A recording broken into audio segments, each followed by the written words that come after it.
눈치를 보면서 이제 막 엄마한테 쌍욕을 하고, 예, 뭐 폭언하고. 왜 아빠를 때려? 원래 서울로 가시라고요. 원래 서울로 가시라고요. 나라고. 뭘 때려? 나. 애 보잖아 좀. 아이가 싫다고 그러는데 어떻게 이렇게 사탕이 좋아하는지.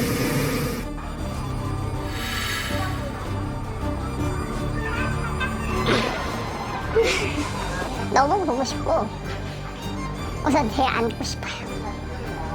아이한테서 나도 따뜻한 내 아이 냄새.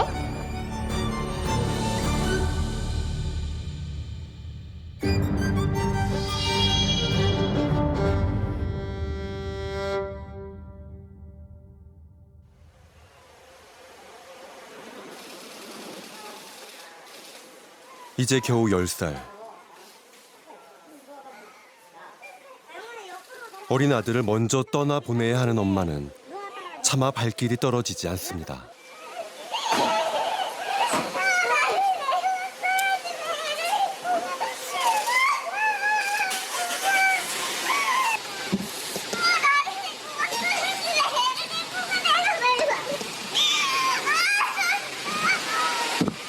오 년 전 남편과의 이혼으로 헤어져야만 했던 아들 민수. 남편의 보살핌 아래 건강히 잘 지내고 있을 거라 믿었던 아이가 싸늘한 주검이 되어 돌아온 까닭은 대체 무엇 때문일까?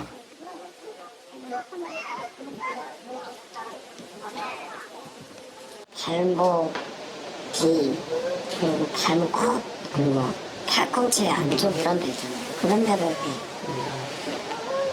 그런 데를 때리기는 쉽지가 않잖아요. 그런 데까지 다 이제 필름이 들어 있었어요. 팔다리에 가득한 멍과 상처들, 검붉은 멍은 아이의 몸 안쪽까지 퍼져 있었습니다. 또래 아이들의 평균 몸무게보다 15kg이 적게 나갈 정도로 영양 상태 역시 좋지 않았습니다. 한 번의 외력이 가해졌다면 그 부위만 이렇게 국소적으로 제한적인 멍이 생겼을 텐데 이렇게 팔 전체에 걸쳐서 다 멍이 생겼다는 거는 여러 번의 외력이 여러 부위에 걸쳐서 반복적으로 가해졌다라는 거를 생각해 볼 수 있을 것 같고, 이렇게 갈비뼈의 윤곽도 다 보이는 상태이고 배도 완전히 꺼져 있고 골반뼈도 지금 윤곽이 다 드러나는 상태입니다. 같은 연령대에 비해서도 왜소하고 출혈의 양도 꽤 많아 보이기 때문에 결국 피부 안쪽으로 출혈이 일어난 거죠. 그 출혈만으로도 사망에 이르렀을 가능성이 있지 않을까라는 생각이 들기도 합니다. 아이를 학대한 사람은 친부와 계모였습니다. 아이에게 혹시 미안한 마음 없으세요? 미안합니다. 그 왜 처음엔 자해했다고 말씀하시나요? 그런 말 안 했습니다. 어머니가 네. 아이에게 미안한 마음 없으세요? 지난 2월 7일 아이가 숨을 쉬지 않는다는 아빠의 신고로 병원으로 옮겨졌을 당시 민수는 이미 호흡과 맥박이 없는 상태였습니다. 5년 전 민수의 아빠는 아내와 이혼 후 계모 조 씨를 만나 재혼했습니다. 그리고 계모가 두 딸을 낳으면서 민수는 새로운 가족들과 함께 단란한 한때를 보내기도 했습니다. 하지만 주변 이웃들은 민수가 보통 아이들과는 다른 면이 있었다고 말합니다. 항상 웃는 얼굴이어서 진짜 걔가 그런 나쁜 인인 줄 몰랐어요. 그러니까 밝고 인사 왔으면 밝고 음식물 쓰레기까지 버려서 이제 여기 주민들이 아유 음식물은 엄마나 아빠한테 버리라고 하지 네가 음식물까지 버리니 이렇게 있는 거 얘기했대요. 그랬더니 엄마가 동생들끼리 힘든데 제가 도와드려야죠 이러면서 2번인가 왔었는데 존댓말을 쓰더라고요. 엄마 뭐 이렇게 하는데 어머니 이렇게 쓰는 거 그게 조금 이상. 민수의 친모와 친척들 역시 민수가 새 가족과 잘 지내고 있을 거라 믿었습니다. 저는 그냥 행복하게 살고 있는 줄 알았어요. 이런 사진들 올리고 새로 아이 낳아서 잘 키우고 있다. 가족 사진 이렇게 올리고 그러니까 잘 살고 있는 줄 알았죠. 근데 지금 보면서 항상 제가 그 생각을 했어요. 없다고. 민수는 그동안 어떤 시간을 보내온 것일까? 아이의 안녕이 누구보다 궁금했던 사람은 엄마 박 씨입니다. 이혼 이후에도 민수의 돌반지와 사진을 여전히 간직하고 있는 엄마. 남편과 이혼 당시 5살이던 민수를 엄마는 누구보다 밝고 웃음이 많던 아이로 기억합니다. 마지막 순간에도 민수는 엄마가 사준 옷을 입고 있었습니다. 아이 마지막 사망 당시 응급차에 실려갈 때 입고 있던 이거는 내복은 제가 직접 사줬던 옷이고 7살 때 막 이거 입고 저랑 놀고 동영상 보면 5년 전 옷을 여전히 입고 있던 아이.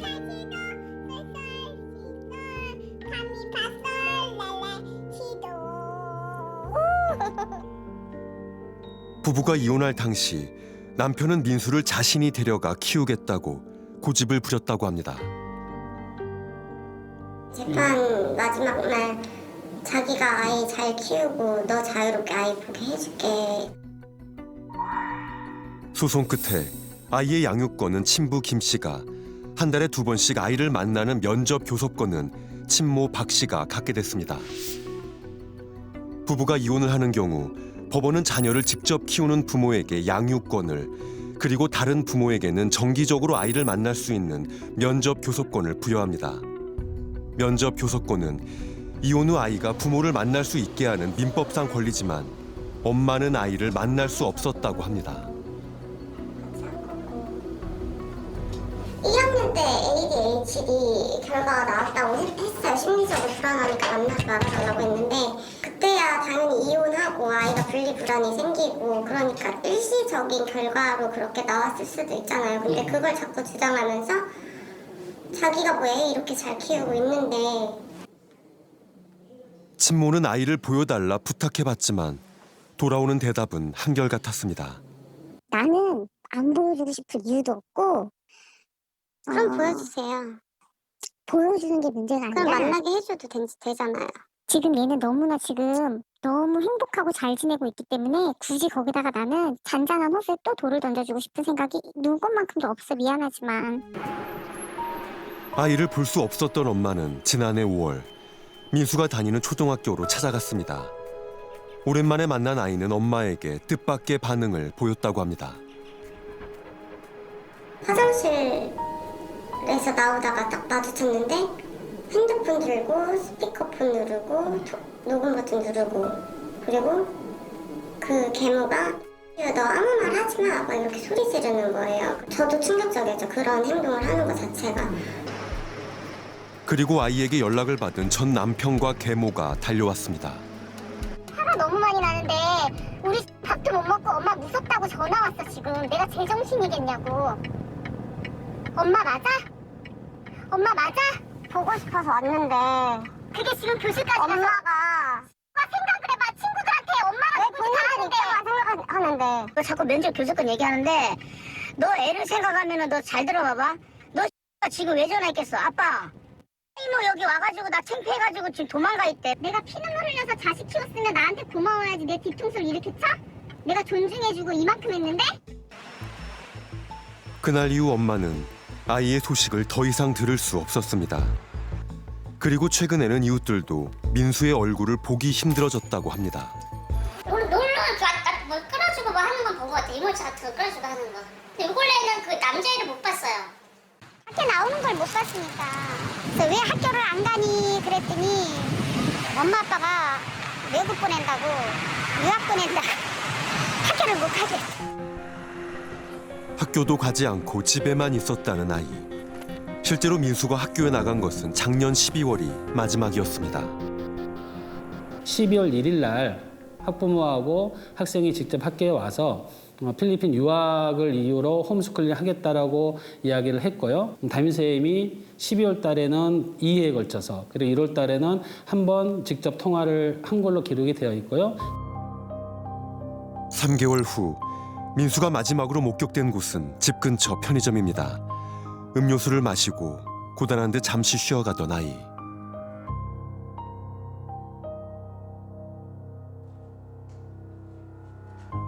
다음 날 계모의 폭행으로 쓰러진 민수는 병원으로 옮겨졌지만 결국 사망했습니다.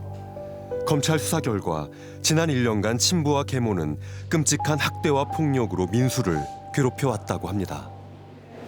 차라리 그때만이라도 솔직히 보냈으면 제가 애 아빠를 면회를 했어야 며칠장에 있을 때 잘 키우고 있다면 왜 이렇게 했냐 했더니 자꾸 부인만 하더라고요.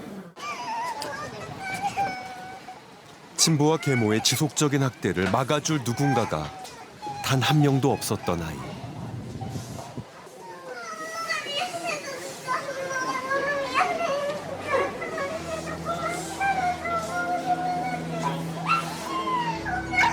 이혼 이후 민수를 꾸준히 만나기만 했어도 이 지경까지는 오지 않았을 거라는 후회와 자책으로 엄마의 마음은 무너져 내립니다.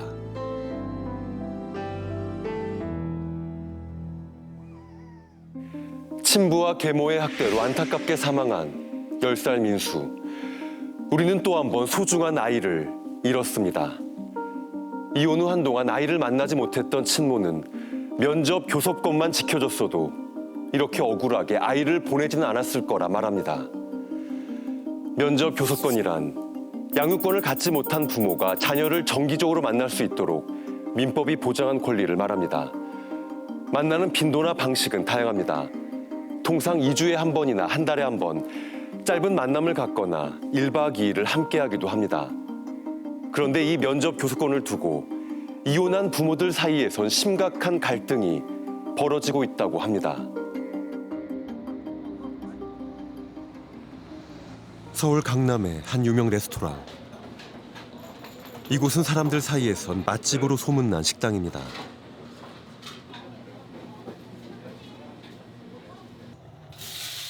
이 식당을 운영하는 이재준 씨는 쌍둥이 딸의 아빠입니다. 하지만 벌써 8개월째 아이들을 보지 못하고 있습니다. 너무 멋있어. 지금 가장 제일 귀여울 텐데. 여기 안 봐요. 여기 안 봐요. 올해 4살이 된 두 딸. 브이. 어디 있어요? 여기 있다, 살까? 나. 여기 있다. 제가 이혼 소송을 2020년 봄에 시작을 했거든요. 제가 친권, 양육권을 다 가져갔는데 면접 교섭일이 본인한테 주어진 거는 한 달에 2번 1박 2일인데 지금 5개월째 아기를 안 들려주고 있어요. 납치죠. 명백히 납치죠. 왜냐면 친권자가 내 아기를 못 보고 있잖아요, 지금. 지난 2014년 아내를 만나 가정을 꾸린 이재준 씨. 쌍둥이를 낳고 결혼 생활 6년 만에 두 사람은 이혼을 하게 됐습니다. 법원은 아빠인 이 씨에게 친권과 양육권을, 엄마인 정 씨에게는 면접 교섭권을 부여했습니다. 하지만 아이들이 있어야 할 집은 텅 비어 있습니다.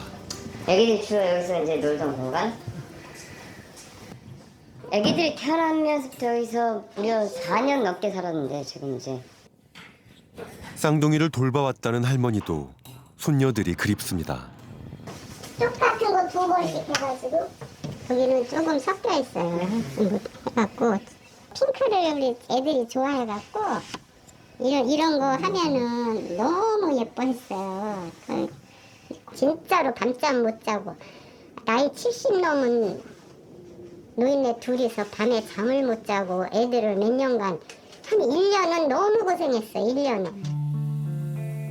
이혼 후 한 달에 2번 꾸준히 쌍둥이를 만나온 엄마 정 씨는 어느 날 갑자기 아이들을 돌려보내지 않았습니다. 보통 저희 집에서 아기를 데려가고 제가 아기를 이제 그 서울에서 찾아오는 이렇게 이제 그 면접 교섭권을 진행했는데 갑자기 상대방이 이제 전화 오더니 애기 못 주겠다는 거예요. 2022년 3월 쌍둥이를 데려가 3개월이 지나도록 아이들을 돌려보내지 않은 엄마 정 씨는 아빠의 항의에도 묵묵부답이었습니다.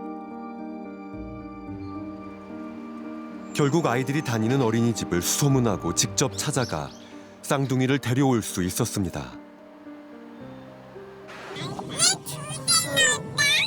목 말릴까봐. 아가들 목 말릴까봐. 아야. 그리고 얼마 지나지 않아 다음 면접 교섭일이 다가왔습니다. 저는 이제 그런 면접 교섭권이 한 달에 2번 있으니까는 또 2주 뒤에 그날이 다가온 거예요. 그래서 저는 또 고민을 많이 했어요. 또 이런 일이 또 벌어질까봐. 각서인데 이게 뭐 솔직히 법적 효력은 없어요. 근데 이제 아이들을 또 돌려보내지 않을 것 같아 걱정이 됐던 아빠는 엄마 정 씨에게 제 날짜에 쌍둥이를 돌려보내겠다는 각서까지 받았습니다. 2주 만에 면접 교섭 날이 돌아왔습니다. 1박 2일간 엄마와 함께 있다 다음 날 돌아오기로 한 쌍둥이들. 하지만 이 약속 역시 지켜지지 않았습니다. 아이들 병원 예약을 이유로 쌍둥이를 돌려보내지 않은 엄마 정 씨. 그 이후로는 연락도 끊어졌습니다.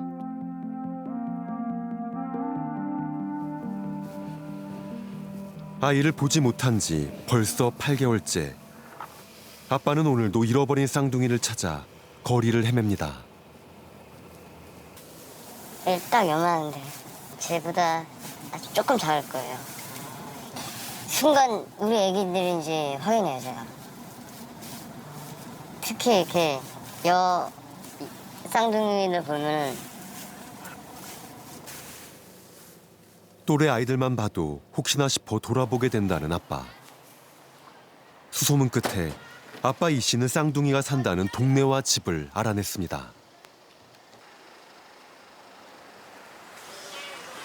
애들이 이제 아직 놀이터에서 노는 거 좋아할 나이여가지고 올 때마다 한 번씩 들리고 있어요, 이 근처를. 혹시 제 딸들인데 쌍둥이 애기들인데 가끔 여기서 놀지 않나요? 그래. 최근에 언제 놀았어요? 최근에는 겨울 돼갖고는 좀 약간 좀 띵한 것 같은데 네, 나도 갖고 와요. 네 감사합니다. 쌍둥이가 엄마와 함께 산다고 추정되는 집부터 찾아가 봤습니다. 여기 4층 살고 있어요. 지금까지 얻은 정보는. 서울경찰청 112 치안종합상황실입니다. 접수 경찰관을 연결해드리겠습니다. 친권이랑 양육권 다 가져왔는데 지금 아기를 6개월째 안 돌려주고 있어가지고 아기들 잘 있는지도 모르고 해가지고 경찰관 도움 좀 받으러 왔습니다. 좀 출동 좀 시켜주세요.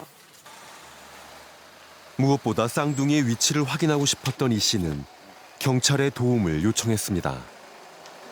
친권자 및 양육자로 지정한다. 네. 그럼 이걸 합의를 하신 거예요? 대법원 판결이죠. 그냥 합의가 안 돼서 네. 안 돼서 대법원까지 갔어요. 판결로. 네. 이게 뭐 아기 때문에 아기가 뭐 저기 부모 가지고 있다고 해서 뭐 우리가 강제 집행을 해가지고 이런 권한은 전혀 없어요. 네. 저희가 개입을 해서도 안 되고. 네. 그럼 제가 알아서 이렇게 애들 데려와야겠네요, 그죠? 그러니까 경찰관이 개입을 못해요. 네. 이건 범죄가 아니기 때문에 네. 저희가 집행할 수도 없는 거고. 경찰도 개입하기 힘든 상황. 아빠는 아이들이 잘 있는지만이라도 확인하고 싶습니다. 위에 확인했는데 네. 지금 안에 인기척이 전혀 없어요. 위에서 통화를 했어요. 네. 여기 아빠한테 가기 싫어서 네. 가기 싫어해서 데리고 있는 거다. 네. 그렇게 주장을 하니까 네. 저희가 더 이상 뭐 할 수 있는 방법이 없어요. 네. 지난 8개월 동안 아빠 이 씨는 법원과 경찰 등 여러 곳에 아이를 되찾을 수 있는 방법을 물었습니다. 하지만 그 어느 곳도 답을 주지 못했다고 합니다. 아이를 되찾을 수 있는 방법은 정말 없는 것일까? 양육권을 지금 부당행사하고 있으니까 이걸 해라는 뭐 처분 신청을 할 수가 있는데 아이를 계속 갖고 있겠다는 뭐 굳은 의지로 개의치 않는다면 엄마로부터 아이를 뺏어서 납치를 하거나 무슨 구속을 하거나 사실은 이러기는 좀 어렵습니다. 현실적으로. 공동양육자한 사람을 안 보여주는 방식으로 데려오게 되면 약취유죄가 성립을 한다는 판례가 있습니다. 물론 현실에서는 대부분 그걸로 막 처벌을 하진 않죠. 엄마 정 씨는 왜 아이들을 돌려보내지 않는 것일까요? 정 씨는 입장문을 통해 법원의 판결에 수긍할 수 없으며 아이들을 돌려보내지 않는 것은 아이들을 지키기 위해 어쩔 수 없이 한 행동이라 밝혀왔습니다. 최근 SNS를 통해 아빠가 쌍둥이 중 한 명을 데려간 사실을 공개한 정 씨. 아이들을 둘러싼 두 사람의 갈등은 여전히 현재 진행형입니다.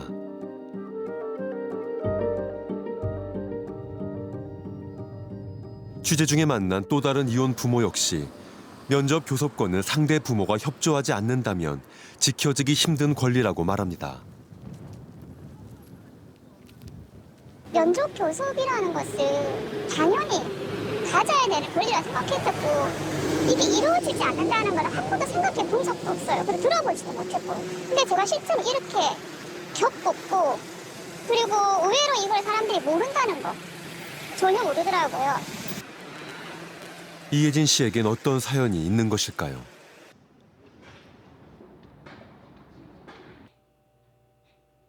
(6년) 전 40이 넘은 나이에 아들 지훈이를 낳았던 이혜진 씨. 첫 아이 지훈이는 엄마에게 가장 큰 기쁨이었습니다. 그때는 아이가 처음으로 이가 생겼을 때 제가 너무 기뻐가지고 제가 모유수를 아직 끊기 전이었기 때문에 항상 제 품에 있던 아기였거든요. 근데 그때 아이가 갑자기 떨어져서 혼자 생활했던 생각을 하면 그게 너무 가슴이 아파서 지금도 이거 너무 힘들어요. 아이를 낳고 나서 시작된 가정불화. 혜진 씨는 어쩔 수 없이 이혼을 선택할 수밖에 없었다고 합니다.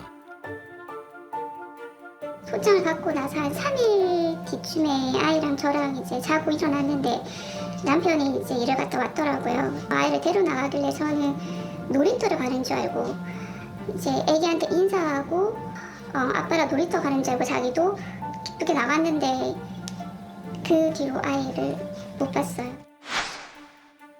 이혼 당시 아이를 키울 수 없는 형편이었던 엄마는 긴 소송 끝에 아이의 양육권을 아빠에게 주고 한 달에 2번 아이를 만날 수 있는 면접 교섭권을 약속받았습니다. 하지만 이혼 이후에도 아이는 볼 수 없었고 아이 아빠와 재혼한 부인으로부터 뜻밖의 연락을 받게 됐습니다. 이 계모분이 저한테 합의서를 요구하고 자기 허락신 절대로 안 보내준대요. 이걸 하지 않으면 아이의 면접에 관한 일정과 시간, 장소 및 면접에 관련된 모든 상황을 계모와 서로 협의, 결정하여 진행한다. 이미 저희는 판결을 다 받은 거예요. 근데 자기와 모든 것을 협의를 해야 된대요. 법원의 판결에도 불구하고 양육권을 가진 부모의 거부로 아이를 만날 수 없을 때 법적으로 구제받을 수 있는 길은 없을까? 면접 교섭을 하라는 법원의 어떤 심판이 있었는데도 그 면접 교섭을 이행하지 않는 경우, 이러한 경우를 할 수 있는 방법은 일단 이행 명령을 할 수 있고 거기에 이제 따르지 않으면 그 다음에 과태료를 부과할 수 있는데 과태료는 1,000만 원 이하의 과태료예요. 예. 근데 그 이상은 이제 할 수 있는 방법이 없는 거죠. 양육권자가 자녀의 면접 교섭을 고의적으로 거부하거나 막는다면 관할 가정법원에 면접 교섭을 이행하게 하라는 이행 명령을 신청할 수 있습니다. 엄마 혜진 씨도 이행 명령 신청을 했습니다. 하지만 법원은 아이가 엄마를 거부한다는 이유로 이행 명령 신청을 기각했습니다. 아이가 만남을 거부하는 까닭은 무엇일까? 그 아동 학대를 안 걸었어요. 애기가 자꾸 때렸다라고 지금 얘기를 하거든요. 친모의 말로는 아예 어렸을 때 이제 애기하고 헤어져서 그러니까 엄마의 친모에 대한 기억도 많이 없을 것 같고. 근데 다 기억을 하더라고요. 아, 애기가 다 기억을 해요? 예. 같이 있었던 지금 왜 그러냐면 그 같이 살았던 집을 아직도 제가 살고 있거든요, 부산에서. 이혼 소송에서도 언급된 적이 없는 아동학대를 새롭게 주장하며 아빠는 여전히 엄마에게 아이를 보여주지 않고 있습니다. 분리가 될 때는 거의 젖먹이일 때였습니다. 생후 한 10개월 정도 된 젖먹이일 때 분리가 됐었습니다. 그런데 상식적으로 젖먹이일 때 떨어졌던 아이가 옛날 엄마한테 나쁜 감정이 있어가지고 엄마를 거부할 이유는 별로 없거든요. 아이를 볼 수 있다는 기약은 없지만 오늘도 엄마는 아이를 보러 먼 길을 갑니다. 아이가 건강한 모습이 그리고 뭐 발치라도 한 번이라도 볼 수 있었으면 좋겠다는 생각. 두 돌이 채 되기 전에 헤어진 아들. 지훈이는 벌써 7살이 되었습니다. 잘 지내고 누나도 잘 지내고 있어요. 밥도 잘 먹고요. 누나는 얼마나 고통하는지 엄청 편해요. 아이들하고 잘 지내고 너무나 그리운 아이를 만날 때까지 엄마 혜진 씨는 이 싸움을 계속할 생각입니다. 2022년 이혼 건수는 9만 3천여 건, 이 중 미성년 자녀가 있는 경우는 3만 9천여 건으로 41.7%에 달합니다. 이 미성년 자녀의 양육을 부모 중 누가 할 것인가를 두고 이혼 과정에선 첨예한 다툼이 있게 마련입니다. 보통은 부모 한쪽이 키울 수 있는 권리인 양육권을, 다른 한쪽은 만날 수 있는 권리인 면접 교섭권을 갖게 됩니다.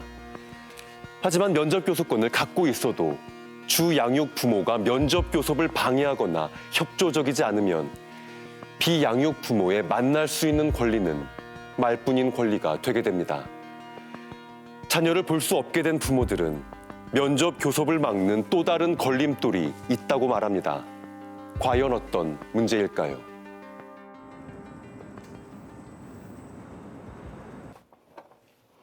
서울에서 작은 식당을 11년째 운영하고 있는 최영식 씨. 영식 씨에게는 남들에게 꼭 자랑하고 싶은 보물 하나가 있습니다. 이거 이 소리 진짜. 이 사진도 보면 이 아이 어릴 때 잘생겼지. 정말 이뻤어요. 올해 12살이 된 아들 정민입니다. 하지만 정민이가 4살이던 해 아이 엄마는 이혼을 요구했고 그때부터 양육권을 둘러싼 치열한 법적 다툼이 시작됐다고 합니다. 그때 당시에 제가 계속 주장을 했었거든요. 하루아침에 아이를 잃었고 이거는 애를 줄 수 없다. 내가 키워야 된다. 라고 주장을 했었는데 그걸 의식해서 그런지 공판 때마다 아이를 데리고 왔는데 아이가 굉장히 분리불안 증세를 심하게 보였어요. 거기서. 그렇게 심하게 보이니까 같이 싸우던 변호사가 아이가 망가질 것 같다고 그냥 포기하시라고 저를 이제 설득을 하더라고요. 4살 때 발달 지연 진단을 받은 아이가 이혼 과정에서 스트레스를 받자 아빠는 양육권을 포기할 수밖에 없었다고 합니다. 판사님께서도 안내를 해주신 게 면접 교섭권이 있으니까 아이를 뭐 충분히 만날 수 있다. 뭐 이렇게 정해졌지만 서로 협조해서 잘 해라. 그래서 저는 진짜로 아이를 만날 수 있을 때 뭐 언제든지 이 법에서도 만나라고 했으니까 당연히 만날 수 있을 거라고 생각을 했어요. 이혼 소송을 시작하고 초반에는 잘 이루어지던 아이와의 만남. 이게 뭐라고? 숙주. 콩나물 친구 숙주. 하지만 시간이 흐를수록 면접 교섭은 미뤄지거나 취소됐고 아이를 만나도 분위기는 좋지 않았다고 합니다. 주로 와서 인상 쓰고 있는 거. 그런 거죠. 얼마나 어색해요. 옆에서 아이랑 밥을 먹어야 되는데 인상 쓰고 옆에서 계속 앉아 있는 거죠. 아빠가 이렇게 친하게 있으면 안 돼? 그럼 어때? 이제 팽이 갖고 안 놀아?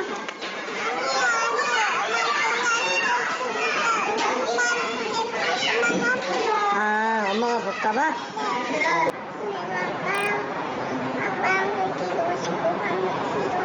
아, 그래? 엄마의 눈치를 보던 아이는 언제부터인가 아빠를 거부하기 시작했습니다. 아빠 만난다고 했죠. 근데 왜 왔어요? 왜 왔냐고요? 보고 싶어서 왔지. 아빠 믿지? 아빠 사랑하는 거 알잖아. 근데 왜 마음이 없는 소리예요? 저는 반대요. 알았어. 그냥 그러니까 이제 더 이상 오지 마세요. 서울로 가시라고요. 아빠 얼굴 봐봐. 원래 서울로 가시라고요. 더 이상 가까이 가면 진짜 애가 이상하게 질 것 같더라고요. 그러니까 분명히 외압이 있었을 텐데 증명할 거리는 없고 애는 점점 상태가 안 좋아지고 막 폭력적으로 바뀌고 그러니까 더 이상 만날 수가 없더라고요. 그래서 못 만났어요, 처음엔. 아빠를 좋아하고 따르던 아이의 태도가 갑자기 돌변한 까닭은 무엇일까요? 오지 마세요. 뭐 찍지 마세요. 아빠가 불러서 나온 거예요. 미리 이렇게 준비된 그런 앵무새 같은 이야기를 반복하지 뭔가 아빠하고 아이 사이의 상호작용, 이렇게 대화가 왔다 갔다 하는 것들이 없죠. 그리고 눈 마주침도 없고 다른 데를 보고 한 길어야 10초?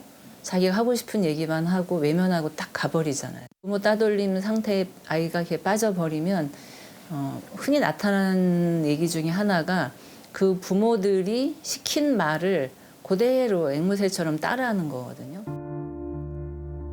부모 따돌림이란 이혼 후 아이와 함께 사는 부모가 자녀에게 함께 살지 않은 부모에 대한 나쁜 이미지를 심어주거나 만남을 거부하라고 강요하는 행위를 말합니다. 아들의 진짜 속마음을 알 수 없는 아빠는 고민 끝에 아이가 거부하더라도 만나는 쪽을 택했습니다. 한 달에 2번 아들을 만나러 가는 길. 오늘 5초 안에 아이의 마음을 빼앗아야 되기 때문에 이런 거 보여주면 아이가 되게 좋아하거든요. 이거 되게 좋아했어요. 어떻게 하면 아이한테 5초 안에 아빠의 마음을 전할까? 그것만 연구했습니다. 법이 보장한 아빠의 면접 교섭 시간은 5시간입니다. 하지만 아이를 보는 시간은 채 5초가 되지 않습니다. 그 짧은 시간 안에 아이의 관심을 끄는 것, 그것이 아빠의 가장 큰 고민입니다. 여기쯤에 이렇게 숨어 있어요. 여기서 이제 녹화 버튼을 누르고 이렇게 놓고 가면서 이제 아이를 촬영하는 거죠. 그래야지 지금까지 애가 크는 거를 이걸로 촬영을 했어요. 조금씩 보름 동안 보는 거죠. 그게 낙이에요. 안녕.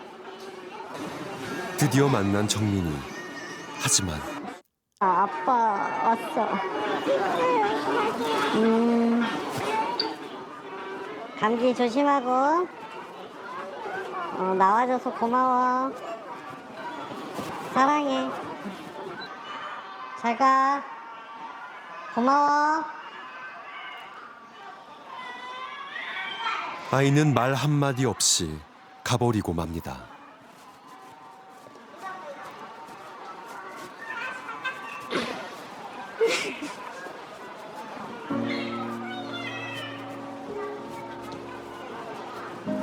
아무것도 할 수 없는데 이거라도 해서 그나마 기쁘고 이거밖에 할 수 없어서 또 힘들기도 하고 그래요.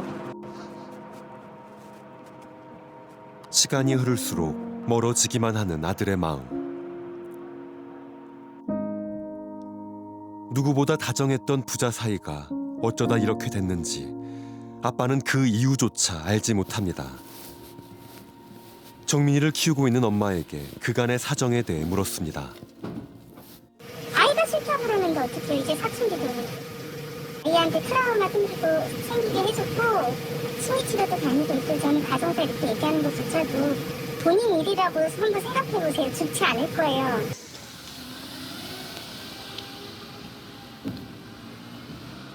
아이가 이 상황 자체가 얼마나 힘들겠어요. 너무 그 과정이 고달프고 힘드니까 이런 모든 상황의 힘든 거의 원인은 그 부모 때문이다 라고 하면서 자기도 모르게 그런 생각들을 자기 거로 만들고 세뇌되고 그런 생각에 동조하면서 어느 날 아이들이 이제 안 만나겠다는 결정을 내려요. 나와 함께 있는 부모는 완전히 좋은 사람, 또 비학력 부모는 완전히 필요 없는 사람으로 해서 이 부모에 대한 이미지가 완전 좋은가 완전 나쁨으로 이분법적으로 갈라지게 돼요. 2단계까지 가면은 개입을 해서 아이의 마음을 돌이킨다든지 관계 회복을 하는 것이 상당히 어려워요. 이혼한 부모들 사이에서 심심치 않게 일어난다는 부모 따돌림. 7년 전 이혼한 김정환 씨도 아이를 만나러 갈 때면 매번 긴장이 됩니다.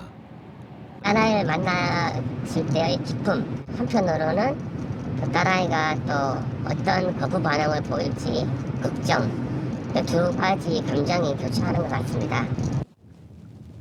딸을 본다는 설렘만큼이나 앞으로 벌어질 일에 대한 걱정도 큽니다.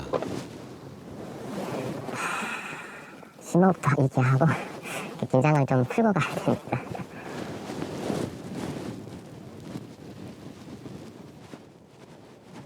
마음을 다잡은 아빠는 올해 9살이 된 딸을 만나러 갑니다. 야, 잘 지냈어, 이 집 동안? 응?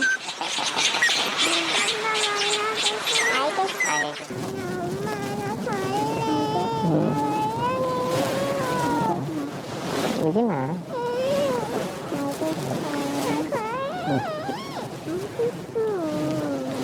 아빠 항상 응원한다. 아빠를 보자마자 눈물부터 보이더니 아이는 1분도 채 되지 않아 엄마와 함께 자리를 떴습니다. 딸과의 관계가 처음부터 이랬던 것은 아니라고 합니다. 2016년 아내와의 이혼 소송이 시작됐지만 부녀 사이에는 별 문제가 없었습니다.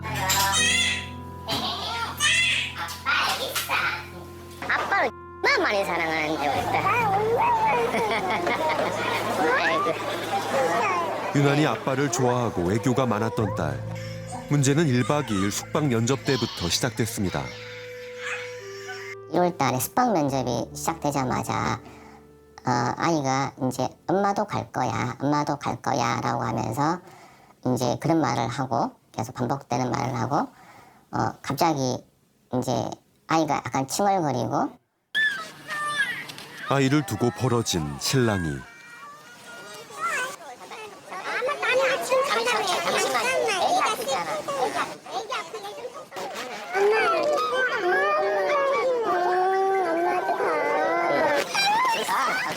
결국 몸싸움이 일어나고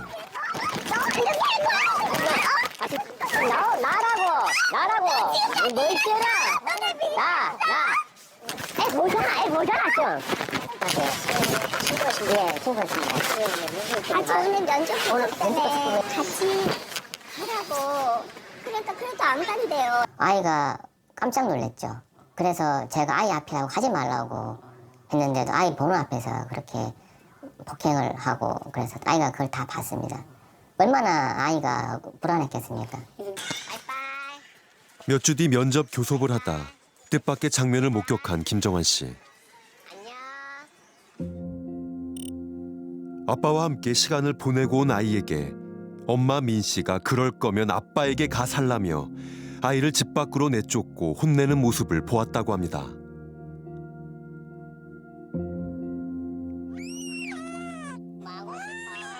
이후에도 수년간 면접 교섭 날이 되면 갈등은 끊이지 않았고 아이는 트라우마로 인해 불안이 높은 상태라는 진단까지 받았습니다. 하지만 엄마는 아빠가 아이 탈취 전력이 있으며 또 탈취할 우려가 있다고 주장합니다. 2명의 부모 사이에서 자기가 태어났잖아요. 근데 그 중에 한 명의 부모, 자기를 양육하지 않은 부모가 나쁜 사람이다. 그래서 만나지 않겠다. 이런 의식을 갖는 거잖아요. 근데 자기는 결국 그 사이에서 태어난 자녀잖아요. 아이의 정체성에 상당히 좋지 않은 영향을 미치거든요. 장기적으로 볼 때. 부부로서의 인연은 끝났지만 부모로서의 관계는 유지되고 있다는 인식이 머리에 박혀 있어야 돼요. 이혼 후 아이를 키우는 부모들 중 면접 교섭에 소극적인 이들은 자녀가 만남을 거부하기 때문에 어쩔 수 없다고 말합니다. 이 경우 법원은 자녀의 의견을 수용해 면접 교섭을 배제하는 판단을 하는 경우가 많습니다. 하지만 전문가들은 비양육 부모를 거부하는 자녀의 의사를 심층적으로 분석해 아이의 진정한 의사인지를 살펴볼 필요가 있다고 말합니다. 면접 교섭권을 무력화시키는 부모의 다툼과 진위를 단정하기 어려운 자녀의 의사. 자녀에게 꼭 필요한 면접 교섭권을 보장하기 위해서 우리는 어떤 노력을 해야 할까요? 이혼 가정 수가 늘어나는 만큼 면접 교섭권에 대한 불만도 커지고 있는 요즘. 면접 교섭 문제를 고민하는 부모들이 한자리에 모였습니다. 면접 교섭으로 방해받고 있는 이제 부모님들이 모여가지고 저희가 단체를 이번에 만들게 됐습니다. 면접 교섭권이 지켜지지 않아 아이를 만날 수 없는 부모들은 우리 법원이 면접 교섭권에 대한 강제성을 강화하고 제도적 지원을 해야 한다고 말합니다. 가정법원에다가 이야기를 해도 문제 해결이 되지 않은 상황입니다. 아이가 그런 반응을 보이면은 당신이 문제가 있겠지. 단순히 그렇게만 생각하고 부모 따돌림에 대해서는 전혀 고려가 되지 않은 상황입니다. 비양육자라는 이유로 아이를 보고 싶고 해도 안 보여줘. 그럼 제도가 없는 거예요. 법원에서 내린 명령을 이행하지 않았을 때 가장 강하게 그거에 대해서 처분을 한다면 모든 게 다 해결이 돼요. 근데 그거를 안 하니까 각자 고통받는 사람들만 늘어나고 있는 거죠. 법원도 문제의 심각성을 인식하고 다양한 지원책을 고려 중인 상황. 특히 면접 교섭센터의 수를 늘려 원활한 면접 교섭이 가능하도록 지원하고 있습니다. 이용자들이 일단 출입구를 통해서 들어오게 되면요. 여기서 보안관리대원이 기본적으로 금속 탐지 등으로 인해서 확인들을 하게 되는 거고요. 전국 12개 지역에 전문가들이 상주하는 면접 교섭센터를 설치해 원활한 면접 교섭을 위한 상담과 면접 교섭 서비스를 제공하고 있습니다. 재판부의 명령에 의해서 쌍방 동의 하에 면접교섭센터를 이용하시게 되는 경우가 대부분입니다. 하지만 이 센터 역시 양쪽 부모의 동의가 있어야 이용이 가능하며 거부한다면 강제할 방법은 없습니다. 양육비 같은 경우에는 우리 사회가 지금 상당히 많은 관심을 기울이고 있었거든요. 입법 청원 활동들을 많이 했었기 때문에 현재는 감치라던가 직접 지급 명령, 심지어는 운전면허까지 말소를 시켜버립니다. 그 이유는 양육비는 아무래도 자녀의 생존과 관련된 문제이기 때문에 그만큼 더 중요하다고 보는 것이겠죠. 면접교섭권은 비양육자가 가지고 있는 어떤 특별하게 허용된 권리라고만 보고 있기 때문에 그 강제적인 집행 수단에 대해서는 상당히 좀 소홀한 측면이 있습니다. 전문가들은 부족한 가사 조사관의 숫자도 문제라고 말합니다. 가사 조사관이란 면접 교섭에 문제가 생겼을 경우 갈등 현장에 투입, 전후 사정을 파악하는 공무원을 말합니다. 가사조사도 근데 너무 바쁜 거예요. 전국에 가사조사관이 한 200명밖에 없어요. 그러다 보니까 업무가 과중돼서 한 번 조사하고 다음 조사까지 2, 3개월은 그냥 예사해요. 그래서 1년간 한 3, 4번 조사하고 1년이 그냥 가버리는 거예요. 현재 전국 가정법원에 있는 가사 조사관의 수는 총 221명. 이웃나라 일본이 1,600명인데 반해 턱없이 부족한 숫자입니다. 면접 교섭권 운영에 가사 조사관의 도움과 지원이 힘든 이유입니다.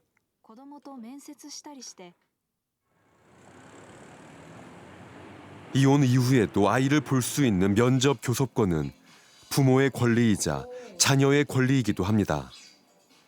자녀의 면접 교섭권을 보호하기 위해 부모는 어떤 노력을 해야 할까요? 2년 전 남편과 이혼한 유에스더 씨는 아들을 직접 키우고 있습니다. 아들은 아빠와 수시로 연락을 주고받고 있습니다. 전체 담을 수가 없구나. 아이 아빠가 시켜주신 거예요. 종종 이렇게 아이들이 아빠한테 시켜달라고 해서 먹거든요. 서준이에게 아빠는 뭐든 다 들어주는 해결사입니다. 먹고 싶은 거 있으면 시켜라. 카톡으로 보내는데. 한 달에 2번 면접 교섭을 하는 것 외에도 아빠와 종종 여행도 갑니다. 제주도 갔을 때 그 98일 가서 카트라이더 탔어요. 같이 살지 않을 뿐 서준이와 아빠의 관계는 크게 달라진 것이 없습니다. 이번에도 여행을 다녀왔는데 되게 설레했고 갔다 와서도 되게 저한테 자랑을 많이 했어요. 뭐 어땠니 잘 물어보진 않는데 아이들이 이제 신이 나서 이야기를 하고. 이혼으로 인해 부부로서의 역할은 끝났지만 부모로서 최선을 다하는 건 에스더 씨 역시 어린 시절 부모님의 이혼을 경험했기 때문입니다. 엄마가 저에게 이제 나가시면서 돈을 벌어 오시겠다라고 말씀을 하셨고 그렇게 약속을 하셔서 저는 이제 기다리고 있었는데 어느 날 이제 아빠가 저에게 말씀을 하셨죠. 너희 엄마가 너희를 버리고 집을 나갔다. 엄마를 만나고 싶었지만 아빠의 눈치를 보느라 찾아오는 엄마를 매몰차게 거부한 적도 있었다고 합니다. 엄마를 원망하고 미워했던 순간은 에스더 씨에겐 너무 힘든 기억으로 남아 있습니다. 아빠랑 엄마랑 헤어진 거지 너랑 엄마가 헤어진 게 아니잖아 하면서 얼마든지 그렇게 자유롭게 보일 수 있었다면 그렇게 오랜 세월 힘들어가지 않았을 것 같아요. 자녀들의 권리이기 때문에 부모가 침해해서는 안 된다고 저는 생각해요. 피치 못한 사정으로 이혼했을 뿐 여전히 서로를 챙기는 한 가족이란 걸 서준이도 잘 알고 있습니다. 엄마 아빠가 지금 따로 살고 있잖아요. 어때요? 몰라요. 저에겐 상관이 없는 일이지.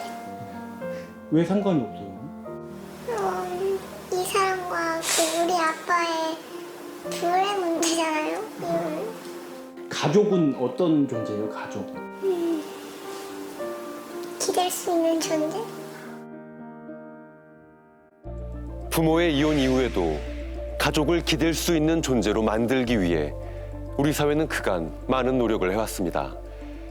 양육비를 지급하지 않는 부모에 대한 법적 제재를 강화해 양육비 문제를 개선했듯 면접 교섭권에 있어서도 제도적 지원이 필요합니다. 아이의 건강과 안녕을 부모가 확인할 수 있는 최소한의 안전판인 면접 교섭권.